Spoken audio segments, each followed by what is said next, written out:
Sommes-nous Français, peuple de France, société française antifragile? C'est un peu ce que nous allons étudier ensemble ici au travers de la dernière catastrophe nucléaire au monde, Fukushima. Alors, nul n'est censé ignorer la loi de l'antifragilité. La robustesse, ce n'est pas être antifragile. Être antifragile, c'est bénéficier, c'est s'améliorer du chaos, du désordre. C'est les bienfaits du désordre. Histoire, philosophie et politique, car tout est politique dans la vie. Histosophienne, histosophien, bienvenue.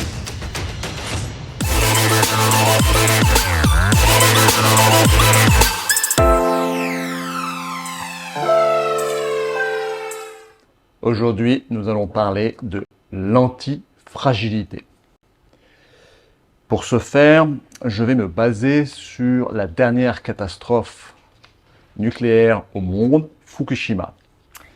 Donc, l'antifragilité, c'est un concept d'un philosophe écrivain qui s'appelle Nassim Taleb. On peut un peu le résumer en citant Nietzsche, « Ce qui ne tue pas rend plus fort », 1888, Crépuscule des idoles. Alors, nul n'est censé ignorer la loi de l'antifragilité. Évidemment, je suis un peu provocateur, quoique. L'idée derrière ça, c'est est-ce qu'une catastrophe peut nous faire évoluer vers la raison, le bien, le sensé? Ce qui ne tue pas rend plus fort, et Taleb le définit par l'antifragilité, qui n'est pas la robustesse, c'est quelque chose qui, après une catastrophe, un désordre, s'améliore. C'est ça toute la pensée de ce sociologue, philosophe. Alors, c'est un objet donc qui se renforce dans le désordre. Là, je vais citer un extrait de mon livre Espace épais. Notre société a atteint un très haut niveau de progrès scientifique et technologique. Nous vivons globalement en meilleure santé et plus âgés. Alors pourquoi sommes-nous débordés par tant de violence au point de perdre pied et de ne plus savoir quoi faire? Effectivement, nous humains sommes-nous antifragiles? Et là, je vais citer le livre de Nassim Taleb, « Les systèmes complexes conçus par l'homme tendent à produire des réactions en cascade et galopantes qui diminuent, voire éliminent la prévisibilité et déclenchent des événements démesurés. » Alors, c'est tout à fait à propos avec Fukushima, car il y a là un facteur humain indéniable.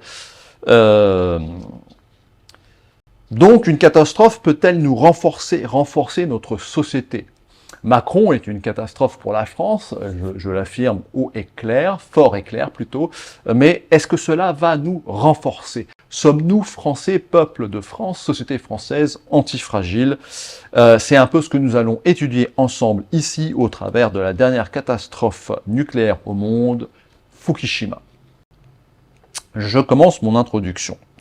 Il y a 12 ans, exactement, le 11 mars 2011, vers 14h42, le Japon subit un séisme de magnitude 9. Alors, magnitude 9, c'est très important. La France vient de subir un séisme de magnitude 5, je crois.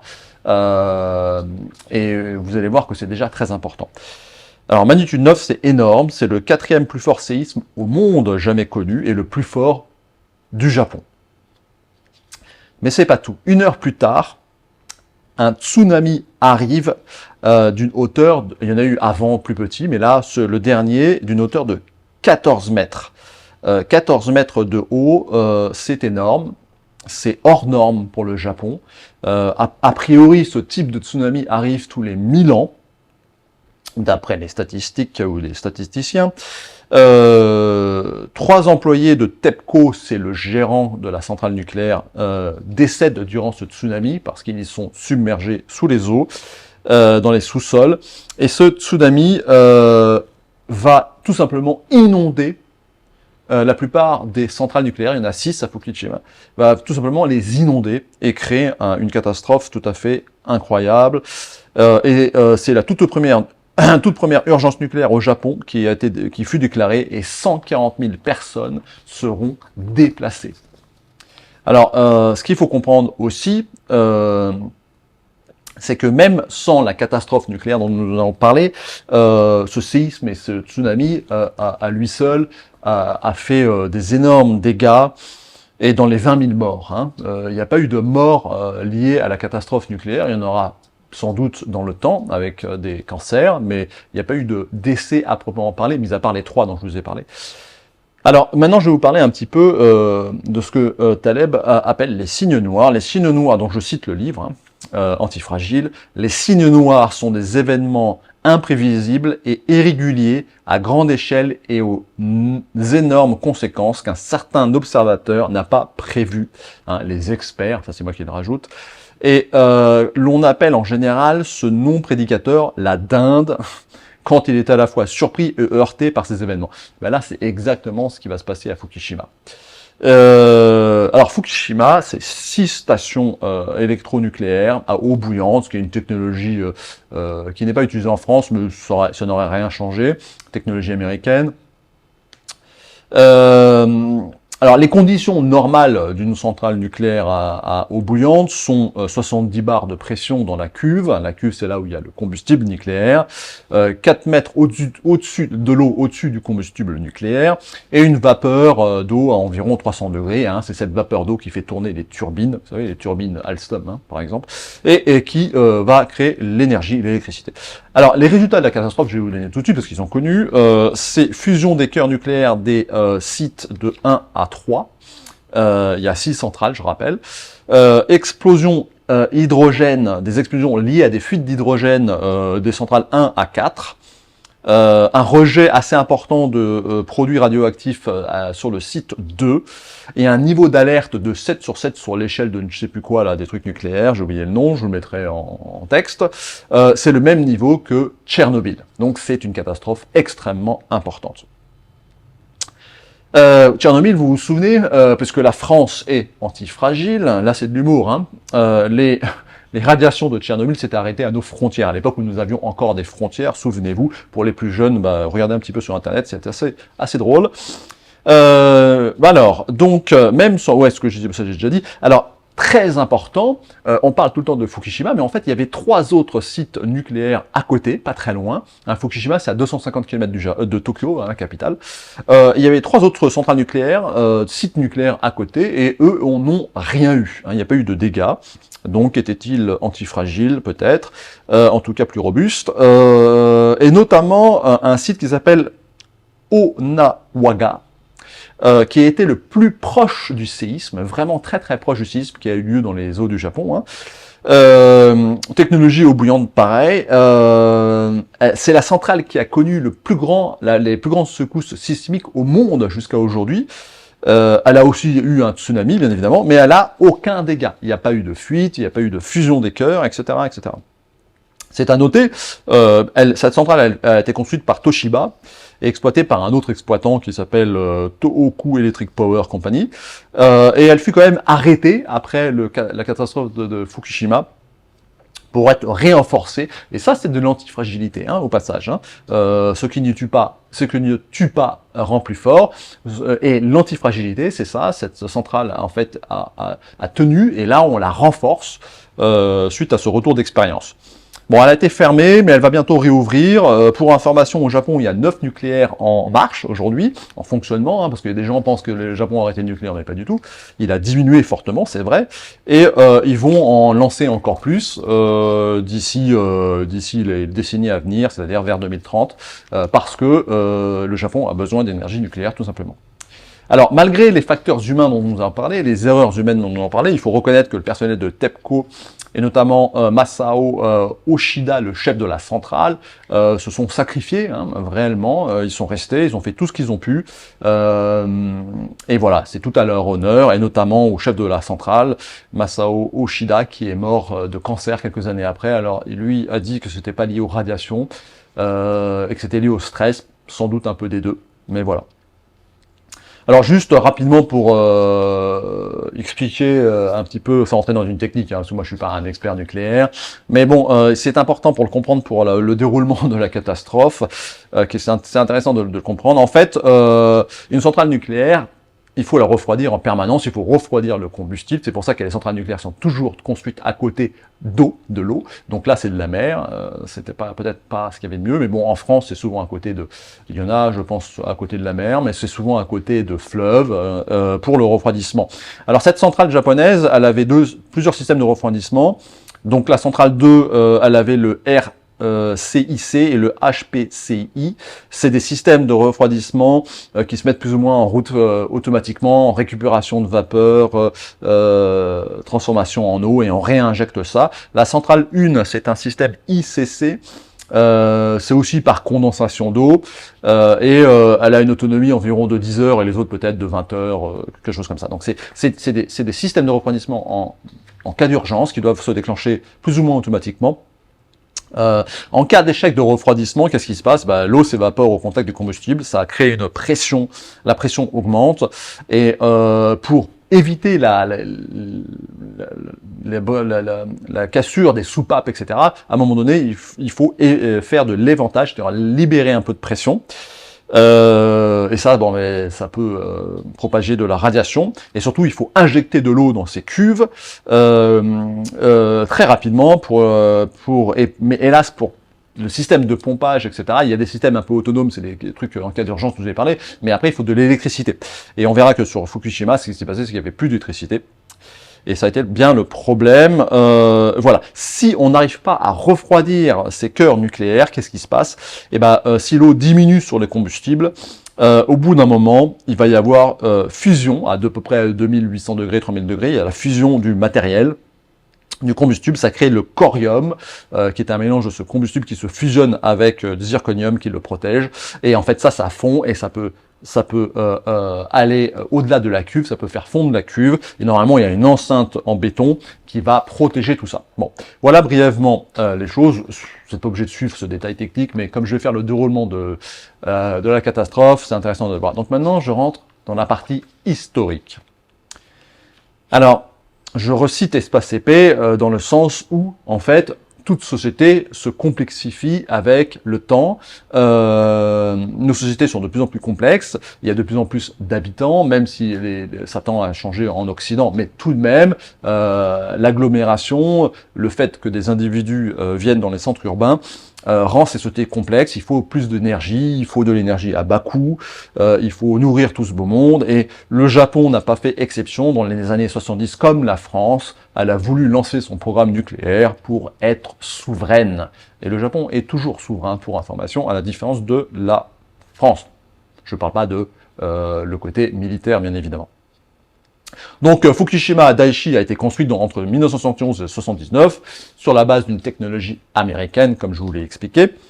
Le nucléaire est la seule énergie rentable sans CO2. C'est une énergie propre, en dehors des problèmes de radiation et d'accidents, bien évidemment. En attendant la fusion, qui serait une énergie encore plus propre et moins dangereuse, ça reste le nucléaire, quelque chose d'efficient. La preuve, le Japon a toujours 9 centrales nucléaires en fonctionnement lorsque je vous parle.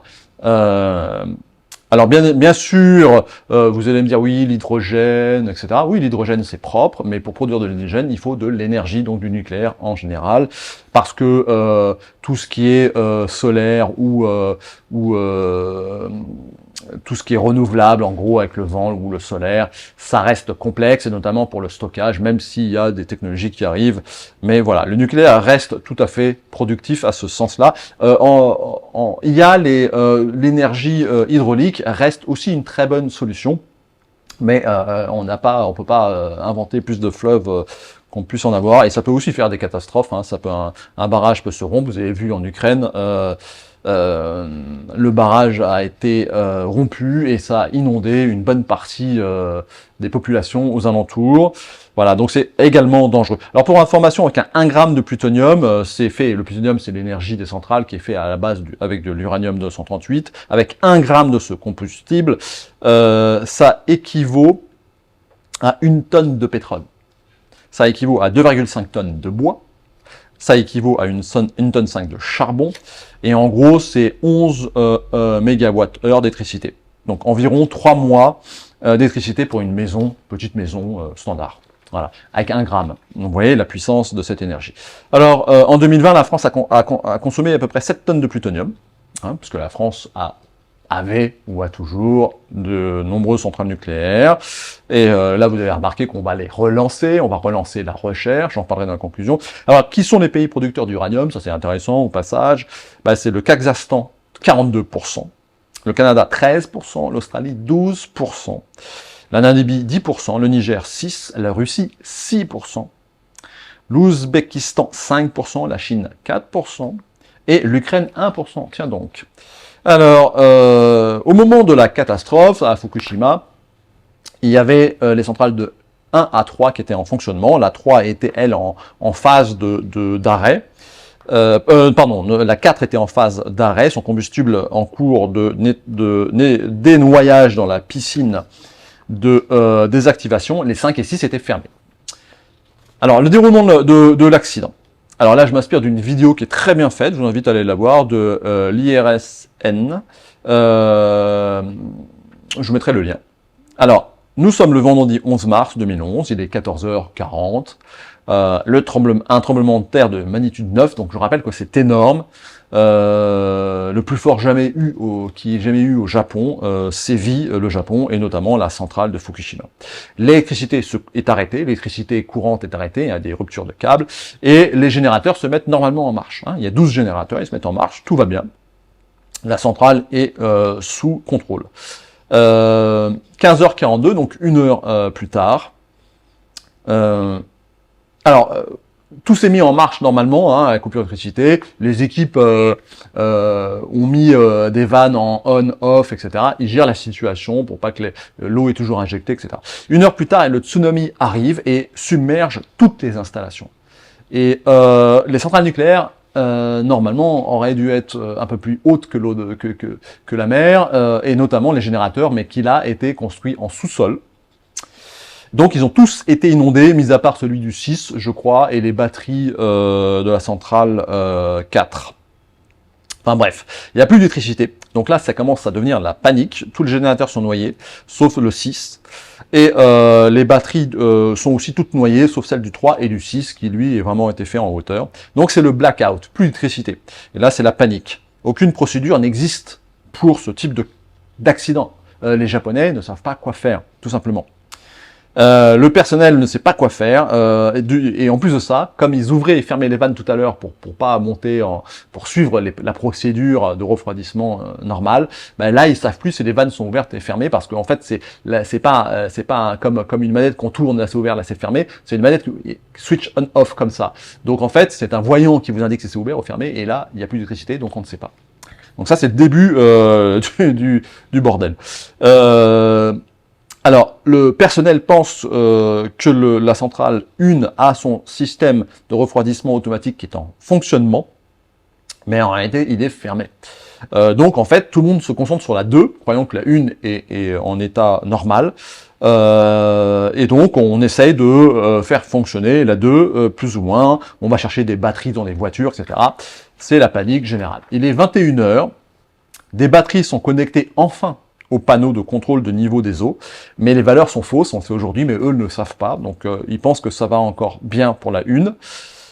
Et puis, donc le surintendant, c'est-à-dire le directeur, pense que la centrale 1 est protégée par son système de refroidissement automatique, et il se concentre sur la 2 toujours. Enfin, un peu plus tard, des mesures manuelles vont être faites par des rondiers, hein, ceux qui ont eu le courage d'aller un peu inspecter visuellement. Des mesures sont faites de radiation et de pression, et là on se rend compte qu'il y a un problème avec la centrale 1. Alors, pour information, quand le système de refroidissement de la centrale 1 aurait dû fonctionner, il aurait pu être très facile de visuellement aller inspecter ça en regardant dehors, parce qu'il y a de la vapeur qui doit s'échapper. Mais personne n'a fait, personne n'y a pensé, c'est le stress total, il n'y a plus d'électricité, c'est la panique. Donc dans la nuit du 11 au 12, le directeur dit il faut injecter de l'eau. Alors pour injecter de l'eau, il faut dépressuriser la centrale, la 1, hein, on parle, il faut la dépressuriser, mais personne n'y a pensé. Donc en fait, on n'arrive pas à injecter de l'eau. Et miraculeusement, sans doute parce qu'il y avait des fuites, la pression a commencé à diminuer par elle-même. Et là, ils ont commencé à pouvoir injecter de l'eau, mais 14 heures après. s'être rendu compte qu'il n'y avait plus de refroidissement. C'est déjà trop tard, le combustible a déjà commencé à fusionner. Le site 2 a son système de refroidissement qui fonctionne, et le 3 également. La journée du samedi 12, après 20 heures, le système de refroidissement s'arrête sur la centrale 3. Impossible de le redémarrer, mais son backup fonctionne, il démarre. Donc là, ça reste stable sur la 3. L'éventage est enfin effectif après 12 heures sur le site 1. L'éventage, vous savez, c'est faire échapper de la pression de la cuve. Et donc ça libère du produit radioactif, bien évidemment. Donc, après quelques heures, le site 1 explose. Par quoi? Tout simplement parce qu'il y a eu des fuites, quand ça fusionne, il y a eu des fuites d'hydrogène. Donc le site 1 explose, et ça rajoute à la panique, vous pouvez comprendre. Le surintendant décide d'éventer le 2 et le 3 immédiatement suite à cette explosion. Après l'explosion sur le site 1, l'ordre est donné d'injecter de l'eau de mer. Ça aussi, c'est un peu une première, mais on n'a plus le choix. Le site 1 est alimenté en eau de mer, donc on continue à le refroidir. Le cœur n'a pas explosé, hein, l'explosion hydrogène, c'est au-dessus, hein, c'est les parties au-dessus. Le dimanche 13, sur le site 3, le système de refroidissement est manuellement arrêté, parce que on pense que l'eau va être injectée bientôt, et cette information, elle n'est pas remontée au surintendant. Hein. Problème de communication. Eux, ils croient qu'en fait, ça s'est arrêté automatiquement et que la centrale est gérée. Mais eux, dans la centrale, donc l'équipe qui est dans la centrale, qui fait le quart, en fait, elle n'a pas l'information que l'eau n'est pas injectée parce qu'ils n'ont plus d'électricité et les batteries sont devenues trop faibles. Donc vous voyez la confusion. Hein. L'éventage du 3 commence avec 7 heures de retard. L'eau est injectée, enfin injectée également avec beaucoup de retard. Sur le site 2, est toujours refroidi par son système, mais pas d'éventage ni d'injection d'eau. Donc le site 2, lui, survit pour l'instant. Le lundi 14, sur le système de refroidissement du site 2 s'arrête. Il faut injecter de l'eau de mer. La dépressurisation est organisée avec des batteries pour ouvrir les vannes. Donc là, on le fait manuellement. Et là, boum, le site 3 explose. Pareil, hydrogène, donc c'est pas la cuve, hein, c'est les parties supérieures, et ça ralentit les travaux du site 2. Vous voyez l'enchaînement catastrophique. Hein. C'est assez incroyable, mais voilà, ça arrive. Nuit du lundi du 14 au 15, le site 2 est alimenté en eau de mer, enfin.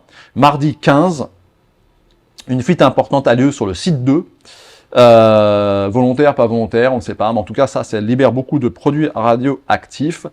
Et après 5 jours, les sites sont stabilisés. Voilà, donc en fait, vous voyez, c'est un enchaînement de catastrophes, d'erreurs humaines, de problèmes de communication. Je rentre dans la partie philosophique. Je cite le livre de Nassim Taleb, Antifragile. « Je veux vivre joyeusement dans un monde que je ne comprends pas. » Ben voilà exactement ce qui s'est passé. Le personnel de TEPCO a fait ce qu'il a pu, mais il ne comprenait pas ce qui se passait. Problème de formation, problème de réaction, problème de communication, facteurs humains. Vous savez, en cas de catastrophe, le niveau de stress augmente. Si on ne s'entraîne pas, on a du mal à faire face. Aucune préparation, politique de l'autruche, mensonge, voilà. Et ça, pour revenir à la pensée de Nassim Taleb, ou de Nietzsche, ce qui ne tue pas renforce, oui, normalement, mais quand un objet est trop robuste, comme cette centrale, en fait, il se casse, parce qu'il n'est pas antifragile. La robustesse, ce n'est pas être antifragile. Être antifragile, c'est bénéficier, c'est s'améliorer du chaos, du désordre, c'est les bienfaits du désordre. Et là, la centrale, elle est robuste et pas antifragile, donc elle s'effondre. Les gens les plus robustes s'effondront toujours en cas de catastrophe, car ils ne sont pas antifragiles. C'est deux notions bien différentes à comprendre. Alors oui, le site a été mal conçu, il n'est pas du tout antifragile, mettre le générateur sous le niveau de l'eau, c'est pas très malin. Y a-t-il eu de la corruption lors de la construction? Je ne sais pas. Y a-t-il eu des choix idiots? Très certainement. Est-ce que ça coûtait plus cher de mettre les générateurs en hauteur? Oui, etc., etc. Donc il y a aussi une notion d'argent là-dedans, bien sûr. De corruption peut-être, de mensonges, de peur, fierté mal passée, problème de communication, ça on l'a vu tout à l'heure. La question qu'on peut se poser, c'est que le Japon étant une société asiatique relativement traditionnelle, avec une hiérarchie pyramidale, un système pyramidal, je vous invite à lire Espace CP, j'explique les deux concepts des sociétés un peu occidentales et orientales, on va dire au sens large. Alors la crise aurait été-elle mieux gérée par des occidentaux? Peut-être, parce que le Japon reste dans comme je vous dis, une culture très hiérarchique et complexe. avec des problèmes de communication. Et surtout, la société japonaise n'est pas antifragile. Pourquoi? Tout simplement parce qu'il n'y a pas de droit à l'erreur. Et le droit à l'erreur, c'est quelque chose de typiquement occidental, parce que les sociétés occidentales sont plus des sociétés antifragiles. Donc on a le droit à l'erreur dans les sociétés occidentales, et notamment américaines plus qu'européennes d'ailleurs. Et ce droit à l'erreur est quelque chose de primordial pour gérer une crise, parce qu'on apprend de ces erreurs, on n'a pas peur de faire des erreurs, c'est au contraire un acquis d'expérience, mais c'est pas le cas dans les sociétés orientales, et notamment asiatiques, et notamment japonaises. Alors peut-être que ça aurait été mieux géré. Nous avons un exemple, c'est celui de 3 Miles Island en 79. Pareil, c'est une centrale à eau pressurisée, il y a une catastrophe, il y a eu des erreurs humaines, etc. Mais là, elle a été rapidement gérée, cette catastrophe. Il y a eu des communications, on n'a pas caché les informations comme au Japon. Le gouvernement a certainement eu une responsabilité également au Japon. Alors, pouvons-nous dire que la crise fut mieux gérée qu'à Fukushima, à 3 Miles Island? Sans doute, parce qu'il y a eu une communication plus fluide et moins de crainte de tomber dans des erreurs, d'avoir fait des erreurs qui au Japon perdent la face, c'est quelque chose d'extrêmement, et en Asie en général, c'est quelque chose d'extrêmement important. Il ne faut pas perdre la face, quitte à mentir, ou pas mentir, mais quitte à ne pas donner l'information. Je vous donne des exemples de communication qui ont eu lieu. Il y a des vidéos, tout était enregistré. TEPCO était très transparent au final, mais tout a été enregistré. Les discussions, il y avait 3 centres, ça je vous le dirai après. Donc, par exemple, l'arrêt manuel du système de refroidissement du site 1. Vous savez, tout au début, il se fermait, il rouvrait, etc., pour maintenir le gradient protocolaire en cas de catastrophe. Ça crée une confusion, parce que après le blackout, plus d'électricité, plus personne savait si c'était ouvert ou fermé. Et on a préféré penser que c'était ouvert, mais c'était pas le cas. Ça, c'est une erreur. C'est une erreur grave de communication. Dans le doute, il faut toujours aller voir le pire, et ça n'a pas été le cas. Ça, c'est un problème de face.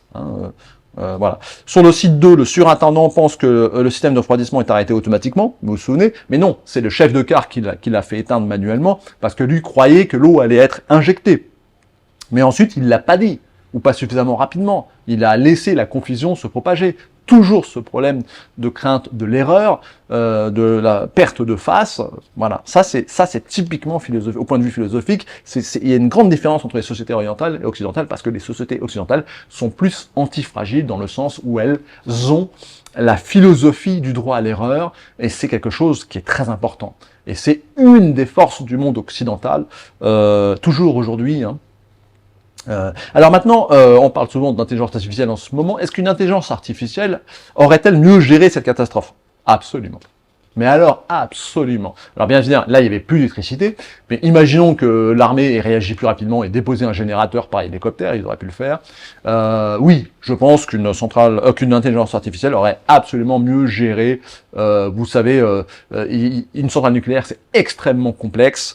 Donc oui, là, je dis oui catégoriquement. Nous, humains, nous sommes faibles, nous sommes biaisés. Vous en avez la preuve avec le déroulement des catastrophes à Fukushima, les mensonges ou les non-dits, la crainte de l'erreur. Nous sommes biaisés, nous sommes menteurs, nous mentons en permanence, enfin, tout du moins, nous arrangeons la vérité en permanence pour pouvoir assumer, tout simplement, les événements qui nous arrivent. Je rentre dans la partie politique. Alors, là, je vais citer un autre passage du livre Antifragile de M. Taleb. Plus un événement est rare, plus il est difficile à appréhender, et moins nous en savons sur sa fréquence. Et pourtant, plus l'événement est rare, plus ces scientifiques qui s'appliquent à faire des prédictions, à établir des modèles et à utiliser PowerPoint pendant leurs conférences avec des équations sur fond multicolore ont confiance en eux. Sur le fond multicolore, ont confiance en eux. Heureusement, la nature, grâce à son antifragilité, est le meilleur expert en événements rares et le plus apte à maîtriser les signes noirs. Les signes noirs, pour M. Taleb, c'est des catastrophes non prévues. Elle est parvenue jusqu'à nous après des milliards d'années sans avoir besoin d'être beaucoup instruite en matière de commandement et de contrôle par un directeur d'études nommé par le comité de recherche d'une université prestigieuse. L'antifragilité n'est pas que l'antidote au signe noir, le fait de le comprendre nous rend moins craintifs intellectuellement en acceptant que ces événements jouent un rôle nécessaire à l'histoire, à la technologie, au savoir et à tout ce que vous voudrez. Voilà. Fin de la citation, antifragile. Alors, qu'est-ce que ça veut dire? C'est très intéressant. Ça veut dire qu'en fait, même à Fukushima, il y avait, bien sûr, dès le début de la crise, un nombre d'experts, d'ailleurs, trop nombreux, parce qu'ils se contredisaient.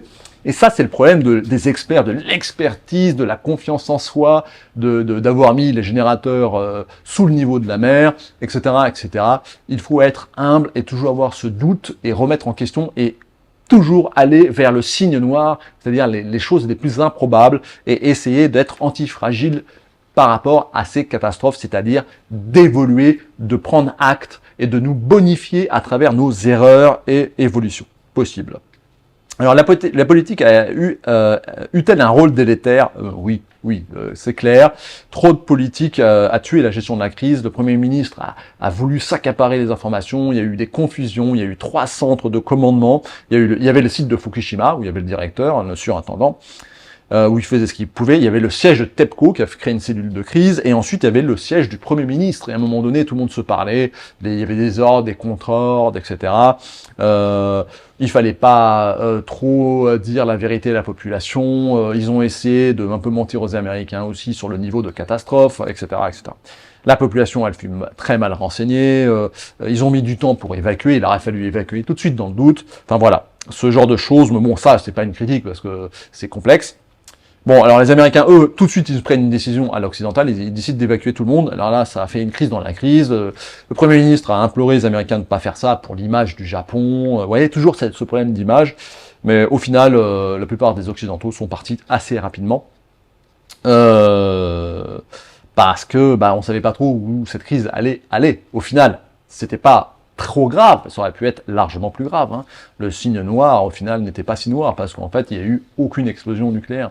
Il y a eu des fuites, oui, il y a eu des explosions liées à l'hydrogène, mais voilà.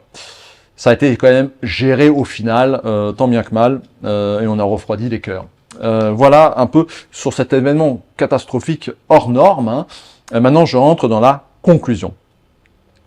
Ce qui est robuste ne l'est pas assez, antifragile, Nassim Taleb. Alors, le problème de Fukushima, d'ailleurs de tout le monde, hein, de la France, de l'Europe, notamment plus de l'Europe d'ailleurs, mais même à titre individuel, on se pense robuste, on essaye d'être robuste, on essaye d'être fort, solide, et en réalité c'est un peu l'histoire du bambou, hein, ce que disent les Chinois, les proverbes chinois, c'est que quand vous êtes trop fort, trop robuste, vous cassez, le bambou casse, mais le bambou souple, lui, résiste au vent, il est antifragile. Et cette notion, elle est complexe à appréhender parce qu'on veut être fort. Mais en réalité, par moment, il vaut mieux être un peu faible et antifragile pour pouvoir réagir et survivre à des événements hors normes. L'antifragilité dépasse la résistance et la solidité. Ce qui est résistant supporte les chocs et reste pareil. Ce qui est antifragile s'améliore. Toujours antifragile, Nassim Taleb. C'est intéressant parce que ça veut dire quoi? Ça veut dire qu'en fait, Fukushima a été construit sur une base dite robuste. Voilà, il y avait des murs, on a tout fait pour résister à un tsunami de 4 mètres, 5 mètres, mais on n'a pas pensé à l'improbable tsunami de 12 mètres. On n'a pas pensé à l'inondation des générateurs. Pourquoi? Parce qu'on se croyait robuste. Et ça, c'est important à comprendre, car plus on se croit robuste, fort, plus on est fragile. Alors bien sûr, rien ne fut simple à gérer dans cette crise, hein, je le redis, mauvaise conception du site, mesures erronées, vannes fermées, les pensants ouvertes, pression et niveau d'eau mal mesurés ou peu mesurés ou pas assez, des batteries au final ont été utilisées, mais elles se sont vite déchargées. Les employés ont dû lire, par exemple, plus de 10 000 pages pour connecter les batteries de manuel, hein, pour connecter les batteries au système de contrôle. Donc là, une intelligence artificielle aurait été très utile. Les mesures au niveau d'eau dans un cœur en cours de dénoyage ne sont pas fiables, ils ne le savaient pas. Les switch on-off ambigus, vous savez, je vous en ai parlé, on ne sait pas si c'est ouvert ou si c'est fermé. Vous voyez, c'est une suite de catastrophes. Il y avait un moment, il y avait une partie qui était en courant continu, une autre en courant alternatif. Ils ont reçu un générateur, mais qui était que en courant alternatif. Enfin, mais vous pouvez pas imaginer le niveau de problème auquel ils ont dû faire face. Il y avait ces fameux camions de pompiers qui étaient sur place, mais comme on a évacué le personnel qui n'était pas de la société qui gérait le site TEPCO, eh bien les pompiers sont partis parce que c'était une autre société, une société en sous-traitance. Eh bien les ingénieurs de TEPCO ne savaient pas utiliser les camions pompiers, donc on a perdu des heures pour injecter l'eau. Il a fallu faire revenir les employés de cette société qui gérait les pompiers, qui gérait les camions. Bon, voilà. Facteur humain, facteur humain, facteur humain. Une catastrophe parce qu'on s'est cru trop fort, on s'est cru trop robuste, on n'était pas antifragile, on a sans aucun droit à l'erreur dans les sociétés asiatiques et notamment japonaises où il est très important de garder sa position, la tête haute, son image, etc. Quitte à ne pas dire la vérité. Pas mentir, je dirais, mais quitte à ne pas dire la vérité. On s'arrange avec la vérité un peu trop. Alors aujourd'hui, quid d'aujourd'hui? Vous avez peut-être entendu parler de Fukushima aujourd'hui parce qu'en fait, ils ont de l'eau contaminée et ils savent plus quoi en faire, ils en ont trop et ils ont besoin de la larguer dans l'océan Pacifique. Et croyez-moi, la Corée, la Corée, la Chine, etc. ne sont pas très contents. Ils l'ont pas encore fait, mais ils vont faire d'un moment à l'autre. Parce qu'ils n'ont pas le choix. Comprenez que l'Europe le fait aussi, la France aussi. Hein. Il n'y a pas encore si longtemps, on mettait des produits dans la Manche, hein, de manière plus ou moins illégale dans les années 80. Hein, je pense qu'il y a même de l'uranium appauvri. Hein. Donc voilà, c'est la catastrophe continue, hein, le site est fermé, il y a des écoles ont réouvert, on essaye de refaire vivre un peu les sociétés autour, mais il y a quand même toujours un faux taux de radiation qui est à peu près 10 fois plus élevé que ce qui est toléré en France. Bon, voilà, ça n'a pas des conséquences dramatiques, mais tout de même.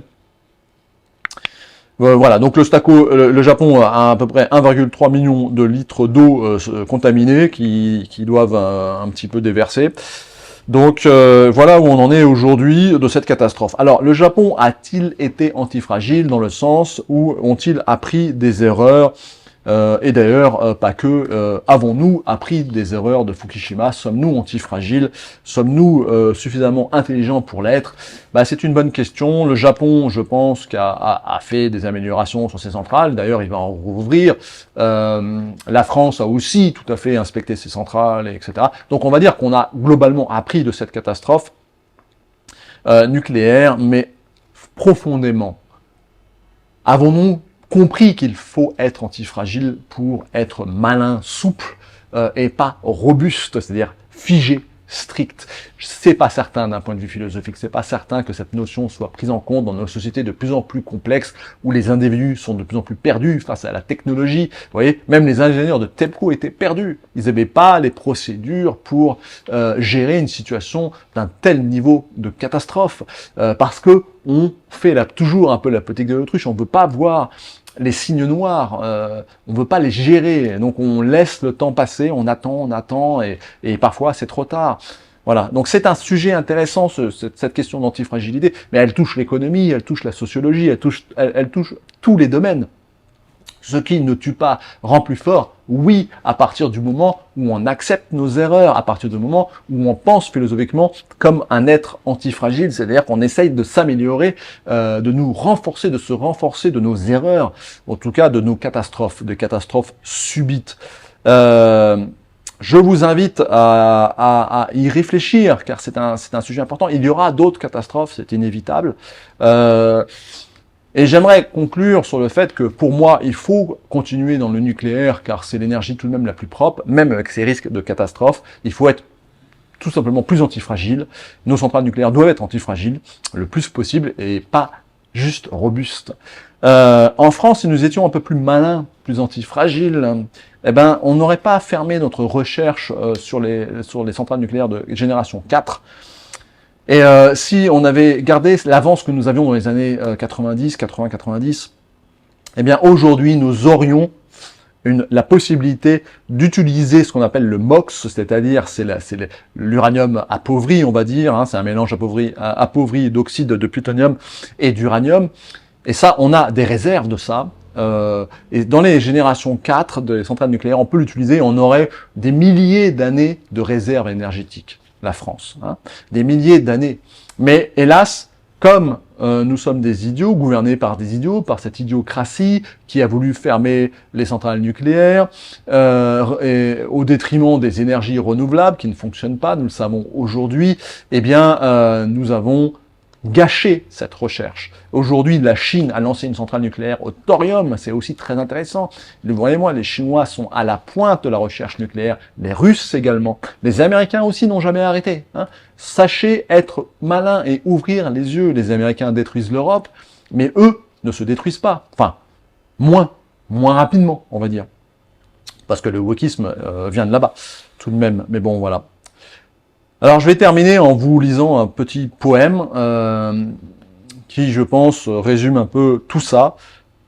Sans fin, d'état paresseux, ignorant, bobo, idiot, dans les bas-fonds, errant des réseaux pas sociaux, laissant notre énergie s'envoler là-haut, très haut. Voilà le temps des signes noirs, une armée de sots. Merci, à très bientôt.